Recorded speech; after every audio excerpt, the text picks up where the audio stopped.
বৈষম্যের বিরুদ্ধে। এরপরে 2024 সনে ছাত্র জনতা, হাজারো ছাত্র জনতা রক্ত দিয়ে সংগ্রাম করলেন বৈষম্য দূর করার জন্য, কিন্তু আজও বৈষম্য দূর হয় নাই। বৈষম্য বিরাজমান।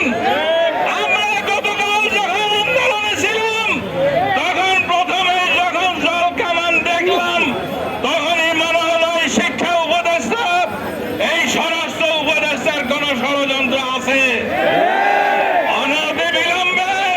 শিক্ষা উপদেষ্টাকে বলতে চাই, আপনি কোন রাজনৈতিক সরকারের মন্ত্রী না, আপনার কি পেছনে কোন শক্তি নেই। গত পতিত স্বৈরাচারের শিক্ষামন্ত্রী শিক্ষকদেরকে ঘটনাচক্রে শিক্ষক বলে আজকে কারাগারে অনুশোচনা করতেছেন। পরিণতি হবে। আমরা আজকে হুঁশিয়ার করতে চাই যে পেটুয়া বাহিনী শিক্ষকদের উপরে হামলা করলাম, স্বরাষ্ট্রমন্ত্রী যদি দ্রুত ব্যবস্থা না নেন, তাইলে আমরা আমাদের প্রয়োজনে শিক্ষার্থীদেরকে মাঠে লাগাবো ইনশাআল্লাহ।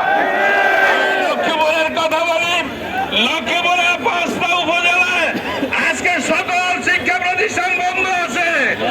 আমরা জাতীয় শিক্ষক কর্মচারী প্রত্যাশী জোটের সাথে সকল কর্মসূচি আপনার শতভাগ পালন করবে ইনশাআল্লাহ। একই সাথে কেন্দ্রীয় নেতৃবৃন্দকে বলবো, আমি আদি স্যারকে বলবো, শুধুমাত্র ক্লাস বর্জন না, আমরা প্রতিবাদ করব, আমরা জেলা প্রশাসক বরাবর স্মারকলিপি দিব, আমরা বিক্ষোভ করব, সারা বাংলাদেশে আমরা একটা অবস্থান তৈরি করবো ইনশাআল্লাহ। আজকে আমাদের নিয়মতান্ত্রিক আন্দোলনকে যারা ব্যাহত করলো, গোটা জাতিকে আমরা সম্পৃক্ত করে আগামী দিনে আমরা একটা অবস্থান তৈরি করব। আমরা লক্ষ্মীপুর থেকে একটি কথা বলতে চাই, 20% কোনো কথা নয়।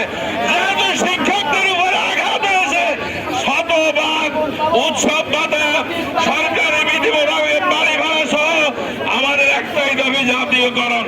এটা করতে হবে। লক্ষ্মীপুর আমরা আপনাদের সাথে আছি। সকলকে ধন্যবাদ।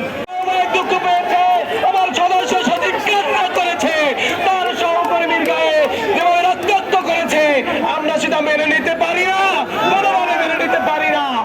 আমি আপনাদেরকে বলতে চাই, আমি এখানে আপনাদের উদ্যত আহ্বান হলো, আমি সকলকে আহ্বান জানাই, আজকে এই আমার সহকর্মীর উপরে অন্যায় হওয়ার পরেও, রক্তাক্ত করার পরেও, গালে থাপ্পড় দেওয়ার পরেও, যারা আজকে প্রতিষ্ঠানে যদি কোনো কুলাঙ্গার যদি শ্রেণীকক্ষে যায়, তাকে আমরা ধিক্কার জানাই, ধিক্কার জানাই। আমি বলতে চাই, আমি আপনাদেরকে বলতে চাই, আমরা আমাদের সহকর্মীকে যেভাবে লাঞ্ছিত করা হয়েছে, তার প্রতিবাদ স্বরূপ আমরা কর্মবিরতি দিয়েছি। সুতরাং সেটা মানতে হবে। আমি বিশ্বাস করেন, আমার হৃদয়ে আঘাত লেগেছে। এভাবে থাপ্পড় মারার, দৃষ্টতা দেখানোর কোন সাহস যার অতীত ভবিষ্যৎ যাতে না পায়, সে দৃষ্টান্ত স্থাপন করতে হবে। একজন শিক্ষকের গালে থাপ্পড় দেওয়ার সাহস কে দিয়েছে আপনাকে? আমি বলতে চাই, আপনাকে বলতে চাই, আমরা শিক্ষক, আমরা মহান পেশায় আছি, আমরা এরা তীব্র নিন্দা জানাই, প্রতিবাদ জানাই।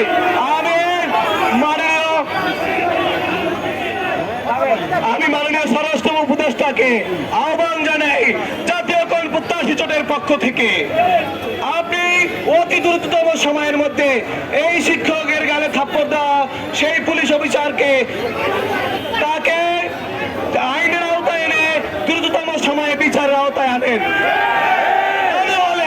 তা না হলে এই শহীদ মিনার থেকেই শুরু হবে আমাদের পরবর্তী কার্যক্রম। আমি আশায় আহ্বান জানিয়ে আমি আপনাদেরকে বলতে চাই, যেই নেতা তার সহকর্মীর জন্য কাঁদে, সুতরাং এরকম নেতা বাংলাদেশে আর আমরা দেখি নাই। আমরা সৎ এবং স্বচ্ছতার সাথে এই আন্দোলন পরিচালিত হচ্ছে। সুতরাং আল্লাহর সাহায্য থাকবে, আল্লাহর সাহায্য আছে, আল্লাহর সাহায্য থাকবে, এটা আমরা বিশ্বাস করি। সবাইকে ধন্যবাদ জানাচ্ছি এবং যারা আসতে চাচ্ছে তাদেরকে সহযোগিতা দেওয়ার আহ্বান জানাচ্ছি।